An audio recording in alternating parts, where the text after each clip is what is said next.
thought it was hormones. Didn't quite understand what was going on. Our son, who was 14 at the time, was losing a lot of weight. But he got taller. So we thought, that's just he hasn't caught up to his body size. He was going through a half a gallon of milk a day. Milk does a body good. It's hormones. He was moody. He had ADD. He had always had a little bit of an issue with flying off the handle and being spontaneous, but he was getting moodier and angrier. He was failing in school. Teachers were calling us in for meetings, IEP meetings, telling us that he was just zoning out. On January 2nd of this year, our son was diagnosed with type 1 diabetes. And if any of you, I'm certain all of you, know someone who has lost a child, or come close, a child that's been gravely ill. But there's nothing that can prepare you for when it's yours.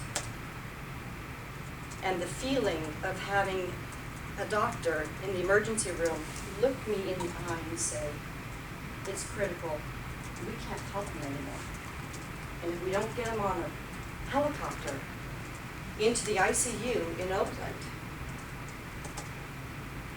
we don't know what can happen. So as a parent, you have a choice. Do I panic? Do I let my son know how afraid I am for him? Or do I just trust God's got my back and these very talented people have got my back? Because you don't get to go with your child in a helicopter. They've got to fly off, you've got to watch them go, and you don't know what's going to happen on the other end. Especially when it's something that you don't know about. Now, every parent I know who has a child with type 1 diabetes goes through the same thing. You start off with, how did we miss this? It was so obvious. How could we have not noticed? We dismissed everything, thinking that it was hormones. We even went to the point of thinking, my God, maybe he's doing drugs. I mean, we saw him eating all the time. He didn't have anorexia, certainly didn't have bulimia. We have one bathroom in our house. We would know somebody was hurling. You just don't ever expect that to happen. My experience through all of this taught me a lot about the disease. And there's a big difference between type 1 and type 2. People are hearing about type 2 all the time these days. It's in the news. You hear about the epidemic of type 2 is just growing and growing and growing and growing. And so then you come home and you have people saying, oh, well, maybe he was just eating too much sugar. Did you think about that? Now this coming from the parent who used to restrict her poor kids, and they could never have half the crap that the other kids could have. Type 1 diabetes is genetic. You either have the gene or you don't. What happens that people don't know that they haven't been able to figure out is what triggers that gene. Why is it that sometimes a child at 18 months or even at 20 could all of a sudden exhibit the symptoms? My thing with diabetes, and what I most want all of you to know, is that it can happen at any time. And more than anything, I would want my experience to be something that people can learn from. Because had we let him go one more night, just one, we would have lost him. And the only reason we didn't act on all of this sooner as he was starting to get sicker was it was the holidays. My husband and I both had part-time jobs at Whole Foods. We were both in and out of the house. We weren't seeing our son. We literally weren't seeing him.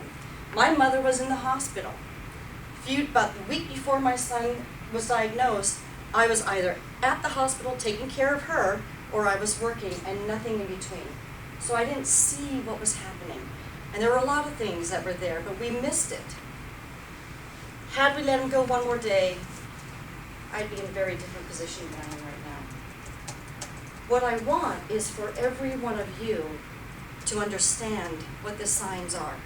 Because whether you have children or not, you know people who do. And if they're starting to lose weight and it doesn't make any sense, we didn't catch the thirst because it was milk.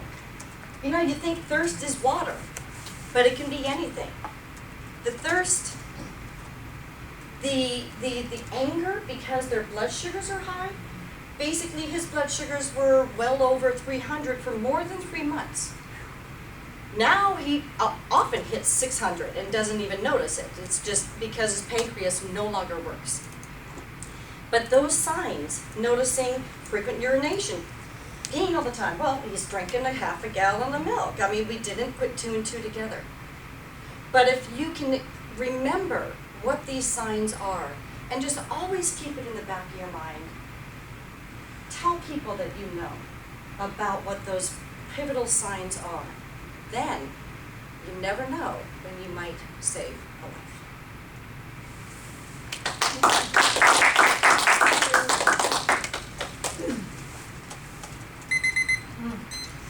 Nailed it.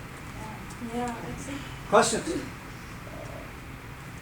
Anastasia, you said that your son right up to the line there, where had you waited one more day, who knows what would have happened. Give us a sense of how the sickness looks at that stage. I mean, literally someone is near death. How are you as a parent really missing that? I thought he had the flu.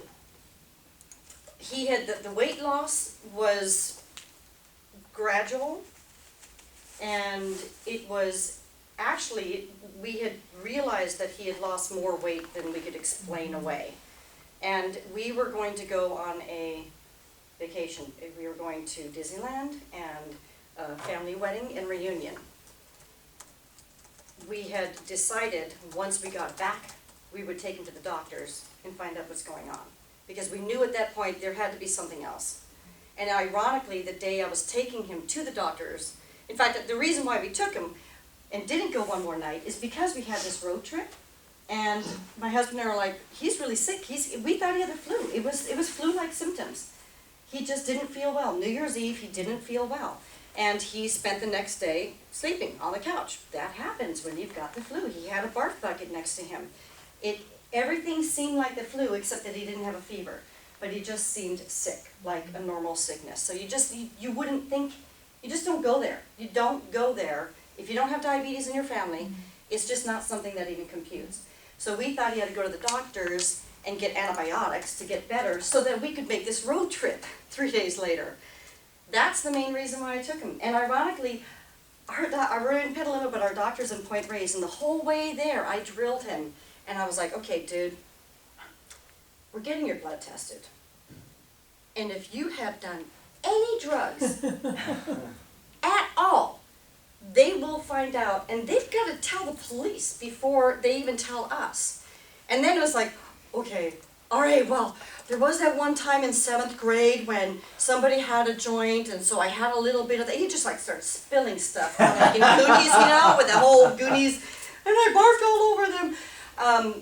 That's when I got to find out how much drugs he had done. I had no clue. It just didn't even enter my mind. So that's what happens if you talk to parents. Every one of them have got their stories, and then you beat yourself up. You can't, I mean, you do.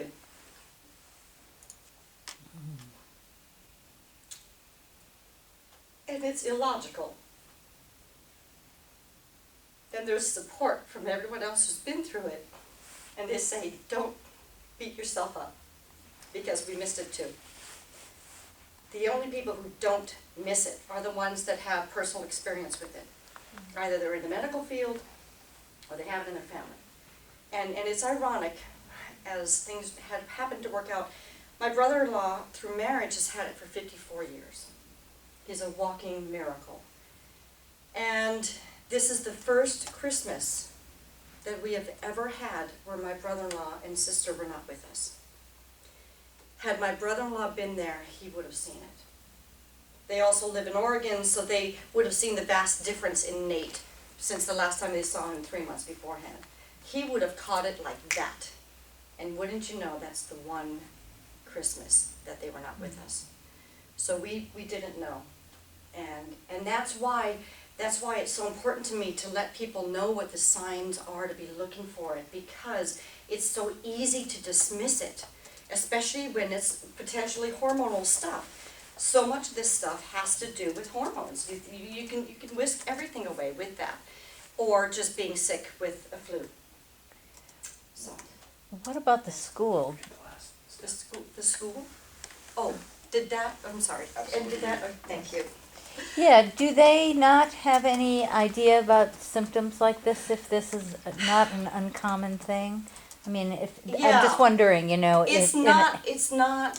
It's only about 1% of the population that Oh. actually have this, okay. and it's not first and foremost in the minds of the schools. And now you don't have nurses there. Okay, one nurse is shared between 5 schools, and the nurse doesn't see your kid unless they're sick. He wasn't going into the office saying I'm sick. You know, he just was zoned out the whole time and just not participating in things. But no one even went there.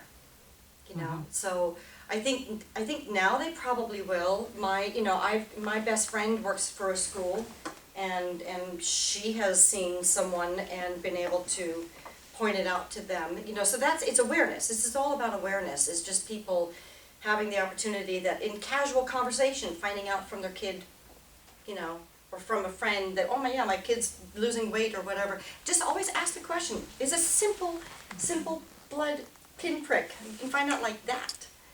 So I don't know, does that answer your question? I mean, I don't really have an answer to that because every school is different and it depends on, Yeah, you know. no, thank you. but it is a hard one. So, yes. I don't particularly have a question, but I will say you don't notice it. I totally agree with everything you said was right on. You can have a child sitting there just doing everyday functioning, and maybe you think they have a bladder infection because they go to the bathroom a lot. Maybe something comes up, and then the next thing you know, they're in emergency room in an emergency hospital somewhere because they have type 1 diabetes and their life's on the line. And it's, they're just walking normal people. And, Yeah. and then your life's just turned around like that. So how is he doing now? Not so well. He was doing really well in the beginning. The last 3 months he's gone down because I think, that the whole boiling a frog, how you can boil a frog? He has acclimated to the higher blood sugars. And it's very difficult to get a 15-year-old boy to eat right. And it's not fair. It is so unfair. Every single thing that he puts in his mouth, he has to think about it first. If there's any carbs in it, he has to take a shot to have it. So he sneaks a lot. And his blood sugars on average now, his 14-day average is about 453. Last week, he was losing ketones, which is where it starts to get dangerous. He's lost a lot of weight again, and I can talk till I'm blue in the face, and I can control him as much as I can in the house. I cannot control what happens outside of the home. And even in the home, it's hard to control. So I think what's happened is that he doesn't know what it feels like to feel good. He doesn't feel his highs. And so slowly but surely he's killing himself without intention. But if he doesn't get it under control, he's going to end up in the hospital again. We were really close last week. And I thought that was going to turn him around. And it did for a couple of days. But he's 15 years old. They're immortal. What kid is not immortal at 15? Or so they think. And there's no immediate... I have a daughter who's a celiac, which, by the way, there's the correlation between celiac disease and type 1 diabetes. And I did not know that. So again, every time I meet a celiac, I tell them, by the way, just make sure you understand that these are related diseases. You have I think it's like if you have type 1 diabetes, you're like 25% more likely to end up with celiac disease. So I have a daughter who is a celiac. It's easier for her because if she eats gluten, she gets sick. So when you have an immediate cause and effect, it's easier to stay away from. My son can, sneak a soda, and he doesn't feel it. But it shows in his blood sugars, so.